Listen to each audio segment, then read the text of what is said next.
boleh mendoakan orang tua yang tidak pernah sholat, namun di akhir hayatnya waktu sakaratul maut membaca la ilaha illallah.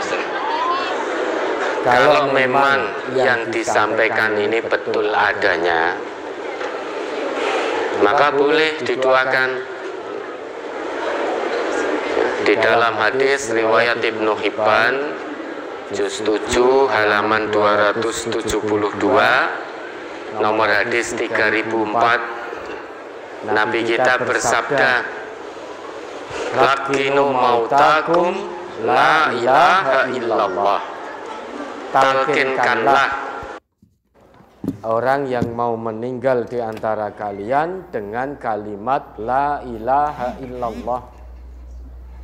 Fa innahu man kana akhiru kalimatihi la ilaha illallah indal mauti dakhalal jannah. Karena sesungguhnya apabila akhir ucapan dari seseorang yang mau meninggal itu la ilaha illallah dakhalal jannah, dia akan masuk surga. Yauman minad dahri, satu hari lebih bermanfaat daripada sepanjang hidupnya. Wa in asabahu qabla dzalika ma asabahu, meskipun sebelum itu dia telah melakukan perbuatan apa saja. Namun jika akhir ucapannya ketika sakaratul maut itu la ilaha illallah dakhalal jannah. Oleh karenanya kita dituntunkan oleh Nabi kita untuk mentalkinkan orang-orang yang mau meninggal di antara kita dengan ucapan la ilaha illallah. Bahkan dulu Nabi Muhammad pun juga melakukan demikian terhadap pamannya, yaitu Abu Thalib. Sampai menjelang pamannya meninggal, Nabi Muhammad terus mengulang-ulang permohonan, ya ammi qul la ilaha illallah kalimatan uhajju biha laka indallah. Wahai pamanku, ucapkanlah la ilaha illallah, satu kalimat yang dengan itu nanti aku bisa berhujjah untukmu di sisi Allah. Namun pada akhirnya Abu Thalib memilih tidak mengucapkan kalimat itu, sehingga meninggal dalam keadaan kafir. Maka kalau memang yang dipertanyakan atau yang disampaikan betul adanya, di akhir hayat bisa mengucapkan la ilaha illallah, boleh didoakan. Namun tampaknya sulit. Sepanjang hidup tidak sholat, tiba-tiba pas sakaratul maut kok bisa mengucap la ilaha illallah, itu tampaknya sangat sulit. Yang ada ketika sakaratul maut malah misuh-misuh, mungkin misuh-misuh, tulung-tulung, rakaruan.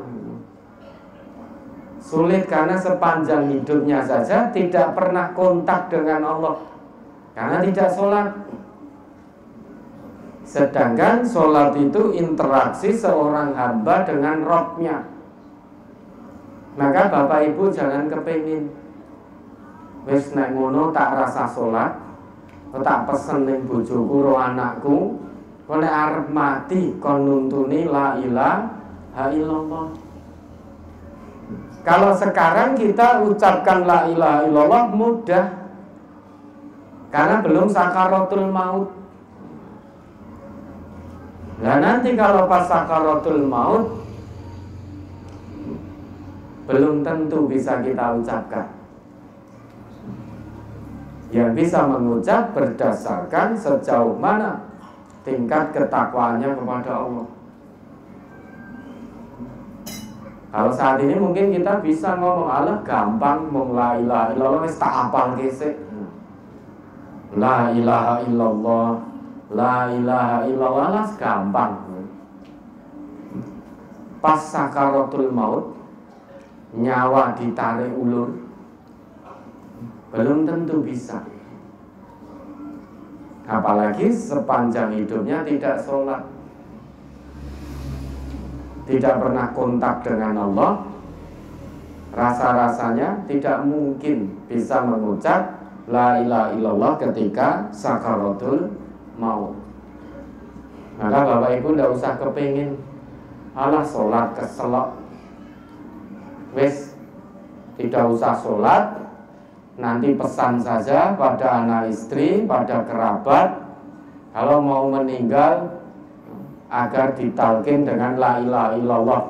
Nek perlu kon gawe tulisan sing gede ben iso tak waca.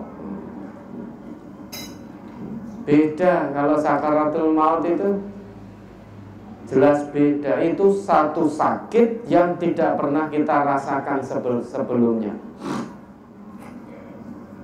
Sakaratul maut itu berdasarkan hadis-hadis Nabi itu sangat menyakitkan. Satu rasa sakit yang tidak pernah dirasakan oleh manusia sepanjang hidupnya. Dan kita semua akan merasakan itu pada waktunya nanti. Nah, monggo siapa yang mau duluan merasakan? Pun boten sah disi-disian. Dan merasa kereng-kerengan. Waktunya sudah pas. La yastakhiruna sa'ah wala yastaqdimun, tidak diundur, tidak dimajukan. Maka jangan kepingin disik, jangan kepingin carry.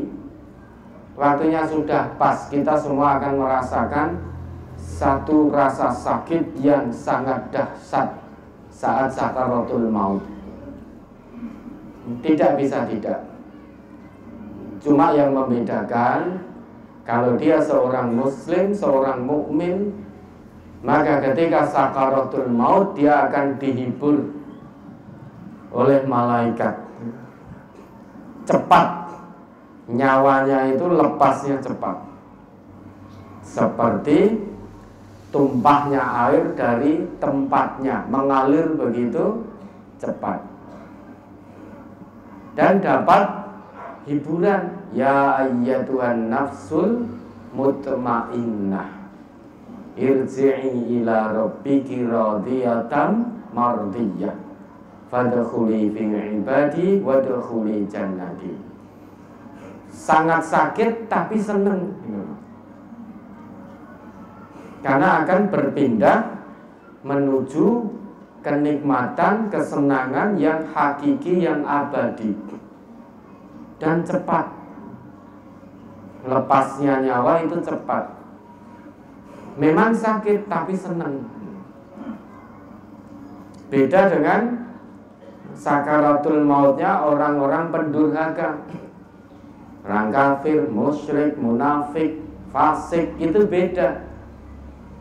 Itu diibaratkan dalam sabda Nabi itu seperti kita menarik besi yang pinggirnya itu ada lincip-lincipnya, itu berada dalam kain wol yang basah. Jadi misalkan ini besi, pinggirnya ini ada lancip-lancipnya mubeng gitu, dia ditancapkan di kain wol yang basah, kemudian diangkat. Kira-kira kain wolnya itu akan lepas begitu mudahnya atau nyangkut di lancip-lancip tadi? Dia akan nyangkut.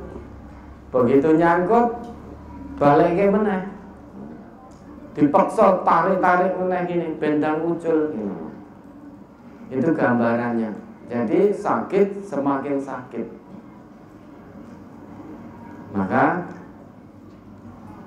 karena hari itu pasti datang,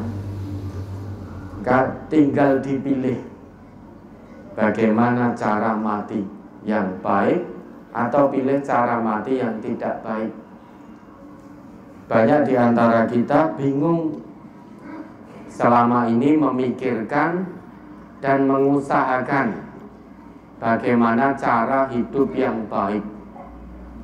Sehingga dari pagi sampai pagi segala daya upaya dan potensi dikerahkan agar mendapat kehidupan yang baik. Tapi banyak di antara kita yang lupa memikirkan cara mati yang baik. Maka mulai pikirkan cara mati yang baik. Jangan hanya memikirkan cara hidup yang baik saja, tapi mulai pikirkan sejak saat ini bagaimana cara mati yang baik, yang husnul khotimah.